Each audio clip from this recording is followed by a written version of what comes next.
చేయండి మీరు. ఒక్క నిమిషం, నేను అలాగ బోను కానీ సరే రికార్డులు వెరిఫై చేస్తే మీకు తెలుస్తుంది. నేను ఎక్కడ కూడా విచారణ వేయమని అనలే. అక్కడ నుంచి బట్టి గారు లేచి వి వెల్కమ్ విచారణ, దానికి మేము వెనకకు పోము, వి వెల్కమ్. కానీ విషయం చెప్పదలుచుకున్నా అంటే ఎంత కన్వీనియంట్గా ముఖ్యమంత్రి గారు మాట మారుస్తారనేది రాష్ట్ర ప్రజలకు మీకు రికార్డులు చూస్తే తెలుస్తుంది. బట్టి గారు లేచి పదే పదే మీలాగా ఓఆర్ఆర్ అమ్ముకోలేదంటే మీకు అంత ఇష్టం లేకపోతే దాన్ని రద్దు చేయండి, వాపస్ తీసుకోండి అని నేను అన్నా. అయితే ఇప్పుడు ముఖ్యమంత్రి గారు లేచి సరే విచారణ వేస్తామన్నారు, వి వెల్కమ్. కానీ నేను ఈ సందర్భంగా కోరేది ఏంటంటే ముందు రద్దు చేసి ఆ విచారణకు ఆదేశించండి, రద్దు చేయండి అని చెప్పి ఆ టెండర్లు రద్దు చేసి విచారణకు ఆదేశించాలని మీ ద్వారా కోరుతా ఉన్నాను. ఇకపోతే అధ్యక్ష, నీకు దాంట్లో పోతే డైవర్ట్ అవుతుంది కనుక I will come back to అప్పులు. ఇకపోతే అధ్యక్ష కన్క్లూడ్ చేయండి హరీష్ రావు గారు. అరే ఎక్కడ సార్, ఇంకా సగం కూడా కాలేదు. ప్లీజ్.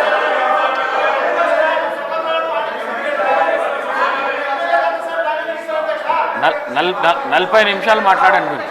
అంటే ఎన్ని ఇంటరప్షన్ సార్? ఇప్పుడు ముఖ్యమంత్రి గారు లేచిరి, బట్టి గారు 3 సార్లు లేచిరి, పొంగులేటి గారు లేచిరి, హరీష్ రావు గారు, మా రాజగోపాల్ రెడ్డి అన్న గారు లేచిరి, హరీష్ రావు గారు, ఇంతమంది డిస్టర్బ్ చేస్తే నేను 20 నిమిషాలు డిస్టర్బ్ చేసారు. అంటే వాళ్ళకి ఆన్సర్ చేయడానికి టైం అంతా పోయింది కదా సార్. 40 మినిట్స్ మీరు మాట్లాడింది సార్. ఇది important subject sir, important subject sir.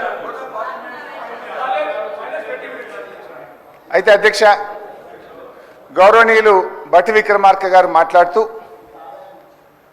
ఇప్పుడు ఏమంటారంటే మేమేదో అప్పులు కట్టామన్నారు. బీఆర్ఎస్ ప్రభుత్వ హయాంలో మేము సంపద పెంచాం, పేదలకు పంచాం. సంపద పెంచడమే కాదు పేదలకు పంచాం.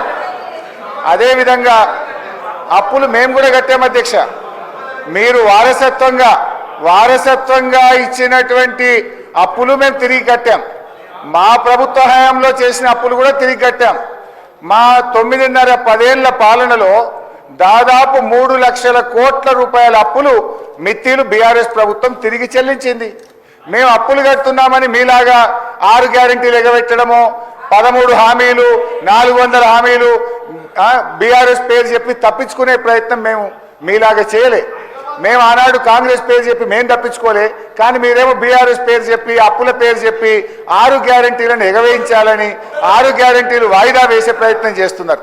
గౌరవనీయులు బట్టి విక్రమార్క గారు బాండ్ పేపర్ మీద సంతకం పెట్టించిండు. ముఖ్యమంత్రి గారి సంతకం బాండ్ పేపర్ మీద, బట్టి గారి సంతకం 100 రోజుల్లో 6 గ్యారెంటీలు అమలు చేస్తామని చెప్పి ఇవాళ ప్రజల్ని మోసం చేసింది కాంగ్రెస్ పార్టీ. ఏమైంది? మహాలక్ష్మి 2500 ఏమైంది? అవ్వాతాతల 4000 పెన్షన్ ఏమైంది? రైతు భరోసా 15,000 ఏమైంది? విద్యార్థి భరోసా కార్డు 5 లక్షలు ఎక్కడ పోయింది? 100 రోజులు కాదు 365 రోజులైనా మీ గ్యారెంటీలు అమలు కాక ప్రజల్లో వెళ్ళలేక రోజు రోజుకు మీ గ్రాఫ్ పడిపోతున్న పరిస్థితి ఉంది. సో మేము ఆ రోజు 10 ఏళ్లలో దాదాపు 3 లక్షల కోట్ల అప్పులు తిరిగి చెల్లించుతూనే మేము ఎన్నికల్లో హామీ ఇవ్వకపోయినా 73,000 కోట్ల రూపాయలు రైతు బంధు ఇచ్చాం.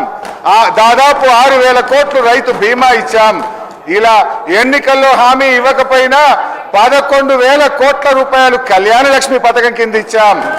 మీరేమన్నారు? కళ్యాణ లక్ష్మికి తులం బంగారం కలుపుతామన్నారు. ఏడాది అయిపోయినా తులం బంగారం అయితే ఇంకా వస్తున్నటువంటి పరిస్థితి లేదు.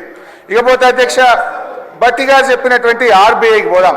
సరే, వైట్ పేపరు ఒకటైతే క్లియర్ అయిపోయింది. వైట్ పేపర్లో బీఆర్ఎస్ అప్పు 4,17,000, కాంగ్రెస్ అప్పు ఏడాదిలో 1,27,000. This is clear.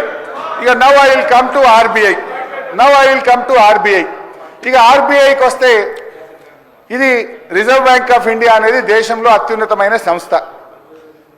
ఆర్బీఐ చెప్తున్న అనేక విషయాల్లో ఇవాళ ఇవన్నీ కూడా రికార్డ్స్ కూడా ఉన్నాయి. గౌరవనీయులు వారి దగ్గర బుక్ కూడా ఉంది. కావాలంటే పేజ్ వైజ్ కూడా నేను వారికి పంపిస్తాను, పేజ్ నెంబర్ కూడా చెప్తాను.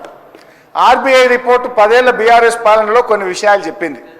అన్ఎంప్లాయ్మెంట్ రేట్ 2013-14లో ప్రతి 1000కి 65 ఉంటే మేము దిగిపోయే నాటికి అది 35కు తగ్గించాం. అన్ఎంప్లాయ్మెంట్ ఇన్ అర్బన్ ఏరియాస్ ప్రతి 1000కి 94 ఉంటే మేము దిగిపోయే నాటికి దాన్ని 73కు తగ్గించాం. పావర్టీ ఇండెక్స్ మేము అధికారంలోకి వచ్చినాడు 13.18% ఉంటే మేము దిగిపోయే నాడు 5.88%. అదేవిధంగా పర్ క్యాపిటల్ ఇన్కమ్ 3,56,564కు 1,24,000 నుంచి పెంచాం. జిఎస్డిపి 4,08,000 నుంచి 15 లక్షల కోట్లకు పెంచాం. అగ్రికల్చర్ జీవీఏ 47.9 వేల కోట్ల నుంచి 1,02,000 కోట్లకు పెంచాం.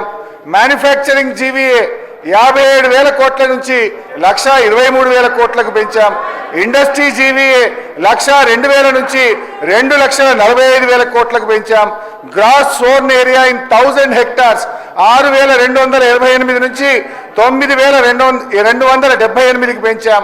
Net irrigated area in 1000 hectares 2,289 నుంచి 3,866 హెక్టార్లకు పెంచాం. రైస్ ప్రొడక్షన్ ఇన్ 1000 టన్స్ 5,755 నుంచి 3 అంతలకు పైగా 16,874 కోట్లకు పెంచాం.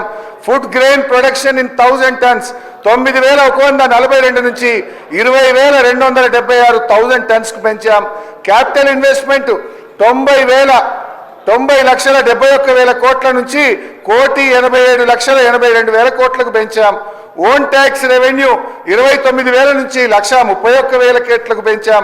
Per capital availability of power 1,151 kilowatt hour నుంచి 2,398 కిలోవాట్ అవర్కు పెంచాం. క్యాపిటల్ ఎక్స్పెండ్ ఇంకా చాలా ఉన్నాయి సార్.